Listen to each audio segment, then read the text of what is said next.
इस वक्त हमारे साथ हैं लगातार 7वीं बार विधायक चुनने वाले यशपाल आर्य, जो कि ये बाजपुर में इन्होंने हैट्रिक लगाई है, तीसरी बार जीत हासिल कर गए। इनसे हम जानना चाहेंगे कि यशपाल आर्य ने ऐसा कौन सा मंत्र है जो कि लगातार 7 बार जीतते रहे हैं। यशपाल आर्य जी, आपका स्वागत है। क्या ऐसा है जो कि जनता जानना चाहती है, हमारे दर्शक जानना चाहते हैं, ऐसे लगातार जीते जाते हैं? दर्शकों को जरा बताइएगा। देखिए, जनता का विश्वास, जनता का भरोसा यशपाल पर हमेशा रहा है और उन्हीं के आशीर्वाद से, उनके सहयोग से और उनके समर्थन से मुझे लगातार सेवा करने का अवसर भी मिला है।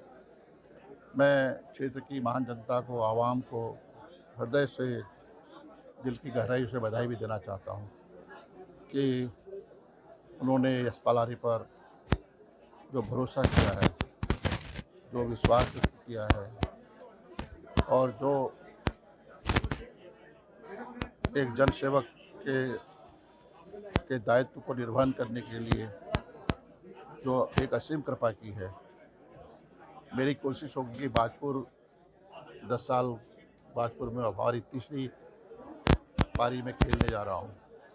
तीसरी बार, जैसा आपने कहा हैट्रिक की बात कही, मैं चाहूँगा कि बाजपुर चाहे आज विपक्ष में है, हमारी सरकार नहीं है, लेकिन इसके मायने ये नहीं है कि हम अपने दायित्व से मुकर जाएं, ये कहें कि हमारी सरकार नहीं है। उन अवरोधों को, उन बाधाओं को जो यहाँ के विकास में, यहाँ की तरक्की में, यहाँ की खुशहाली में आएंगे, उन बाधाओं को, उन अवरोधों को यशपाल आर्य यहाँ के आवाम के, अपने साथियों के, कार्यकर्ताओं के माध्यम से दबाव बनाकर हल करेगा, ऐसा मेरा संकल्प है। जिस तरह से लगातार आप जब से विधायक का चुनाव लड़े नहीं हारे, 7वीं बार बने विधायक, क्या दर्शकों को बताइए, जानना चाहते हैं? देखिए, मैंने कहा ना कि मैं चाहे खटीमा से में ले रहा हूँ, चाहे मैं मुक्तेश्वर 2 बार खटीमा से उत्तर प्रदेश में विधायक रहा हूँ, 2 बार मुक्तेश्वर विधानसभा से मैं विधायक रहा हूँ और आज तीसरी बार मुझे बाजपुर की आवाम ने ये मौका दिया है।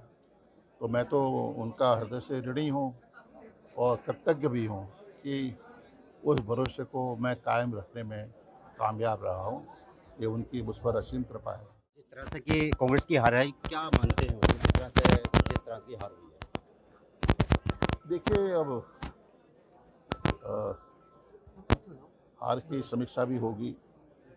अब होली के बाद हमारी बैठकें भी होंगी। हमारे जो प्रभारी हैं, हमारे जो केंद्रीय जो हमारा नेतृत्व है, यहाँ पर हम ऑब्जर्वर भेजेंगे, पर्यवेक्षक भेजेंगे। वहाँ पर अपनी बात को हम भी कहेंगे और क्या वजह रही, क्या कारण रहे, हम अपनी बात को जनता तक नहीं पहुँचा पाए। महंगाई का एक बहुत बड़ा विषय था, मुद्दा था, बेरोजगारी मुद्दा था, यहाँ पर 20 गाँव का प्रश्न था, चीनी मिलों की बात थी, किसानों की बात थी, शोषित वंचित समाज की बात थी, अक़लियतों के सामने एक सवाल, उनके सवाल सामने थे।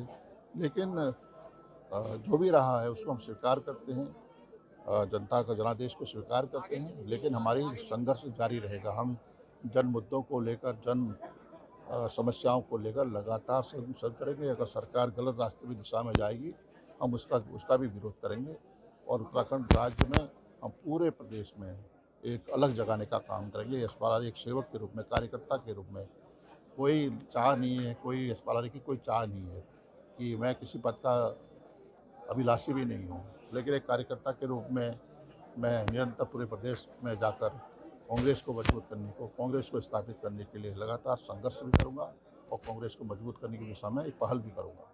क्या कांग्रेस नेतृत्व की तरफ से एक सवाल भी आया है, क्या मुस्लिम यूनिवर्सिटी का एक जो है मुद्दा रहा है हार का?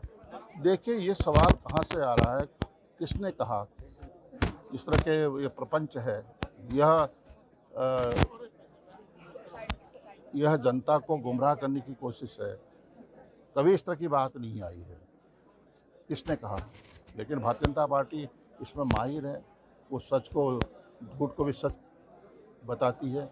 उनके पास तो इस तरह का उनके हथियार हैं जिनका इस्तेमाल ऐसे करती है और वोट हथियाने का काम करती है। उसी वजह से हमेशा वो बांटने का काम करती है, समाज को तोड़ने का काम करती है, अपने सत्ता में आने के लिए कुछ भी कर सकती है। ये कारण रहा इसका मतलब है ये कारण रहा मुस्लिम यूनिवर्सिटी वाला। देखिए, कभी किसी वरिष्ठ नेता ने, कभी किसी ने नहीं कहा इस बात को कि हम लेकिन बनाएंगे बीजेपी या बताती रही कारण रहा ये।